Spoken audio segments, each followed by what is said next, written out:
Assalomu alaykum hurmatli talabalar. Xo'p, kompyuterda loyihalash darsidan sizlar bilan 18 soat ma'ruza mashg'ulotlarimiz bor. 18 soat davomida sizlar bilan Autocad dasturini o'rganamiz.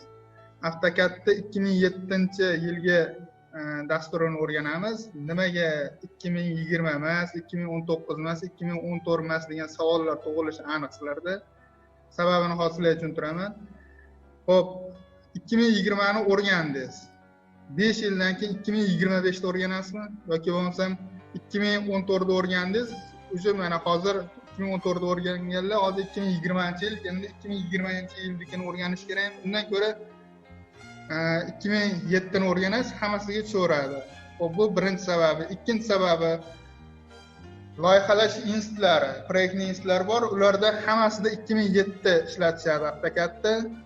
Siz bitta proyektni chizasiz, olib borasiz, ko'rsatmoqchi bo'lsangiz, ularda 2007, siz 2020-yilgi versiyasida qilgansiz yoki 2019 da qilgansiz. Ularda ochmaydi.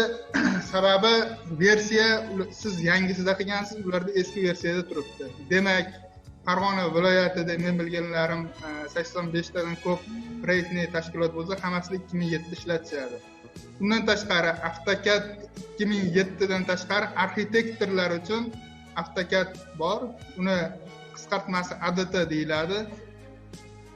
Bu nima degani? Bu o'sha Autocad dasturi energetika uchun, mexanika uchun va hokazo bir qancha yo'nalishlar uchun bemalol ishlatish mumkin. Masalan, Autocadda faqat arxitektorlar chizmaydi. Masalan, mexanikada har xil detallar chizish mumkin, energetikalar chizish mumkin, har xil chizmalarni. O'sha Autocadda arxitektorlar uchun alohida bitta Autocad ishlab chiqilgan. Unda o'sha arxitektorlar uchun juda ham moslashtirilgan. Sizlarga ko'rsatib o'taman nimaligini. Autocad bilan bir xil. Autocad bajaradigan hamma barcha funksiyalar bemalol bajara oladi. Undan tashqari Autocadda yo'q funksiyalari bor. Masalan, mana SPS Cloud paneli bor. SPS degan bemalol haligi SPS plugini bilan bemalol savmesni ishlayveradi.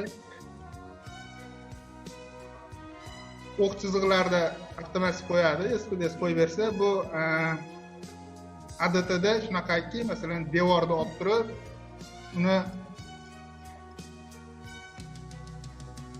o'lchamlari 380 ekan qalinligi, devorda avtomatik chizib ketaveradi.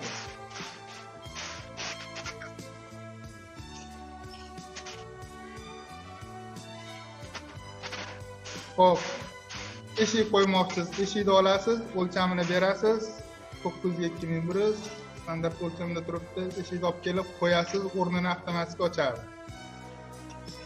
Xo'p, deraza qo'yasiz. Deraza 1400-1600 o'lchamda turibdi. Derazani olib kelib o'rnatamiz. Mana hokazo o'rnatib chiqarasiz. Yoki bo'lsa o'lcham bo'yicha qo'yishingiz bo'ladi. Endi qarang, Autocadda qanday bo'lardi? Autocadda xo'p, chiziqda devor chizish uchun ikkita chiziq chizib olamiz. Eshik qo'yish uchun uni chiziqni kesib olib tashlashimiz kerak, keyin eshikni olib kelib o'rnatishimiz kerak.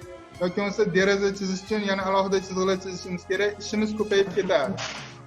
Bu ADTda hammasi o'sha arxitektorlar uchun mo'ljallangan bo'lganligi uchun ishimiz oson, tez, sifatli bitadi.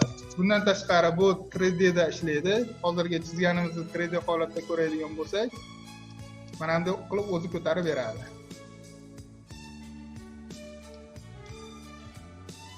Xo'p. Bu ADT degan programma.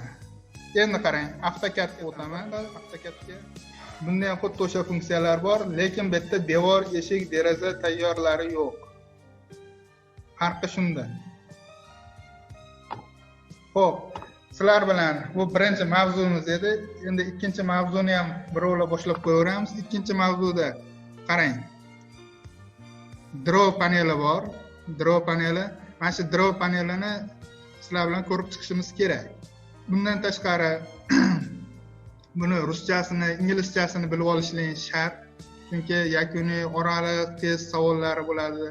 O test savollarida sizga ruschadan ham, inglizchadan ham tushadi. Programma o'zbeklar ishlab chiqmaganligi uchun Programma inglizcha, ruscha versiyada ishlaydi. O'zi aslida inglizda ishlab chiqqan, o'sha Autocad firmasi tomonidan ishlab chiqilgan. Shuning uchun inglizcha versiyasini ham, ruscha versiyasini ham o'rganishimiz kerak. Masalan, line degan byuro, line byurogi. Uni ruschasi nima deyiladi? O'zbekchasiga chiziq deymiz. Ruschasiga отрезок deymiz. Va hokazo shu byurolarni hammasini o'rganib olishimiz kerak. Xo'p, line byurog'ini qanday chizamiz? Bosamiz. Bosib turib, ekranga, ishchi stolimizga bitta nuqtani belgilaymiz. Mishkan chap tugmasini bosib turib, qo'yib yorib turib, ikkinchi nuqtani birorta joydan bitta bosib qo'ysak, ikkinchi nuqtani belgilaydi, qo'yib yoramiz endi. Uchinchi nuqtani bosamiz, qo'yib yoramiz.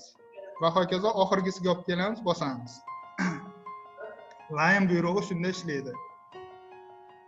Xo'p, undan tashqari construction line degan byuro bor. Bundan juda ham kam foydalanamiz. Line byurodan ham kam foydalanamiz. Construction line bu cheksiz ikki tomonga to'g'ri chiziq chizadi. Davomli va hokazo davom etaveradi. Cheksiz to'g'ri chiziq bilasizlar, cheksiz davom etadi. Undan tashqari kesma degan byurog'imiz bor. Polyline deyiladi bu mana, polyline. Bu ham chiziq chizadi. Bitta bosamiz, ikkinchi nuqtani belgilaymiz va hokazo uchinchi nuqtani belgilaymiz. Farqi nimada? Mana bu line bilan mana bu ham o'sha vazifani bajardi. Polyline ikkalasining farqi nimada? Line ni belgilaymiz. Bitta chiziqni o'zini belgiladi. Ya'ni bu alohida chiziqlardan tashkil topgan. Polyline da bittasini belgilasak, hammasini belgilayapti. Farqi shunda. Xo'p. Belgilashda birovlar tushuntirib o'tib ketay. Belgilash Autocadda 2 marta belgilanadi. Qarang, mana blokka olinyapti. Yashil bo'lib turib, blokka olyapmiz. Hammasini oldi, mana bunda ko'rsatay. Hammasini oldi. Mana shu sohaga kirgan barcha chiziqlarni oldi. Undan tashqari mana bu belgilash ham bor. Mana bunda ham hammasini oldi. Endi ikkalasini farqi. Qarang. Ko'kda belgiladi. Pastdagi chiziqni o'zini oldi. Endi yashil qilib belgilasam, hammasini belgilayapti. Sababiki yashilda hududiga qaysi chiziq kirib qolsa, o'shani hammasini belgilab oladi. Farqi shunda. Xo'p, undan tashqari poligon, ko'p burchaklar chizish, bunda ham juda ham ko'p foydalanamiz. Poligon degan buyrug'imiz bor. Ya'ni bunda ko'p burchak.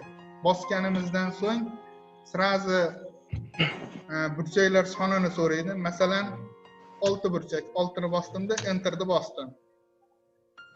Qaysi joyga chizaman deyapti. Bitta ko'rsalang koordinatani ko'rsatyapti. Koordinata, mana bu koordinataga bosdik va aylanani ichida bo'lsinmi, tashqarisida bo'lsinmi ko'p burchagimiz deyapti. Biz tashqarida bo'lsin deb bosdik. Ko'p burchaklar bilasizlar, aylana ichiga va aylana tashqarisiga chiziladi. Ya'ni kichkina radiusi bor, katta radiusi bor. Mana 6 burchagimizning radiusini kiritamiz. Xo'p, 2000 radiusda kiritdik. Ko'p burchagimiz tayyor. Oson. Undan tashqari mana rectangle degan buyrug'imiz bor. To'rt burchak chizish. Bosamizda qo'yib yuboramiz. Xo'p, buni endi o'lcham bo'yicha qanday chizamiz? Chap tugmani bosamiz. Birorta joyga bosib turib, tortib turib, chap tugmani bir marta bosdik xolos. Ikkinchi martasida o'ng tugmani bosamiz. Dimensionga kiramiz. O'lchamini kiritamiz. Masalan, 2000 ga 3000 bo'lgan to'g'ri burchakda chizib berdi dedik mana. Mana to'g'ri burchagimiz hosil bo'ldi. Buni ko'radigan bo'lsak, mana shunday holatda chiziladi. Undan tashqari mana ark degan arka chizish 3 ta nuqta orqali chiziladi. Общий belgilab turib, qarang. Общий belgilashda ham tushuntirib qo'yay. Ctrl A ni bosasiz, hammasini belgilayib, delete qilsangiz o'chib ketadi. Aylana chizish, bundan bitta nuqtani belgilab, radiusi bo'yicha ixtiyoriy radiusda chizaveramiz. Float, revision float bundan juda ham kam foydalanamiz. Bulut chizadi. Hop. Spline, egri chiziq chizamiz va chizig'imizni egri qilib beradi. Bundan ham hali kam foydalanamiz. Asosan haliga landshaft chizganimizda kerak bo'ladi. Hop. Ellips ikkita radius orqali chiziladi mana. Ellips arc bor, yarim ellips chizadi. Xo'p, qolganlarni keyin tushuntirib beraman. Keyingi darslarimizda davom etaman. Platformaga kiramiz. Platformada kompyuterda loyihalash ikkinchi kursga kiraylik. Xo'p, platformada kirganlaringda birinchi mavzu, ikkinchi mavzu turibdi. Xo'p, birinchi mavzudan boshlab ko'rsataman. Birinchi mavzuga kirganingizda sizda qator elementlar turibdi. Elementda bu tomonni qarasangiz ptichka qo'yadigan joyi bor. Mana shu 3 ta narsa asosiy qism sizlarga. Qolganlari qo'shimcha, masalan, nazorat savollari, glassaridan foydalanishingiz mumkin, qo'shimcha adabiyotlarni ko'rishingiz mumkin. Internet tarmog'ida elektron manbalarga havolalarda kirib videoroliklar ko'rishingiz mumkin va mana 6-birinchi qismda ptichka qo'yadigan joyi bor. Siz buni bossangiz ptichka qo'yilmaydi sizga. Buni ichiga kirasiz. Kirib turib har bitta mavzuni o'qib chiqasdan orqasida nazorat savoli bor. O'sha nazorat savolini belgilaysiz. Agar xato belgilasangiz qaytadi o'sha birinchi rejaga. Buni yana qaytadan o'qib chiqasiz. Buni to'g'ri yechmagunizcha o'tmaydi keyingisiga. Hozir sizlarda savol tug'ilyapti. O'sha ikkinchi mavzuni 6.2 ni bajardim. Nimaga o'tmayapti, 6.3 ochilmayapti degan savol tug'ilishi mumkin. Xo'p, qarang. Mavzularga 6.1 bajarilsa, birinchi mavzudagi 6-punktdagi 6.1 bajarilsa, ikkinchi mavzu ochiladi va 12-sentyabr kelgandagina ochiladi. Xo'p, 3-mavzumiz 22-sentyabr kelganda va 6.2, mana bu ikkinchi temamizdagi 6.2-punkt bajarilsa, keyin ochiladi. Bo'lmasa ochilmaydi. Xo'p, 4-mavzumiz 2-oktyabrda ochiladi. Uning uchun u ochilishi uchun 6.3 ni ham bajarishingiz kerak. Xo'p, ikkinchi mavzuga o'tamiz. Bunda 6.2 bajarilmayapti degan savol tug'ildi. Kiramiz, o'qib chiqamiz. Nazorat savolini yozamiz. Menga line va polylinening farqi nimada? Hozirga tushuntirgan nimamda yozsangiz bo'laveradi. Va hokazo yozasiz. Отправить bosasiz. Ikkinchi rejaga o'tadi. Yozmasangiz o'tmaydi. Xo'p, ikkinchi reja mustahkamlash nazorat savollarini bosasiz. Javoblar belgilaysiz. Xo'p.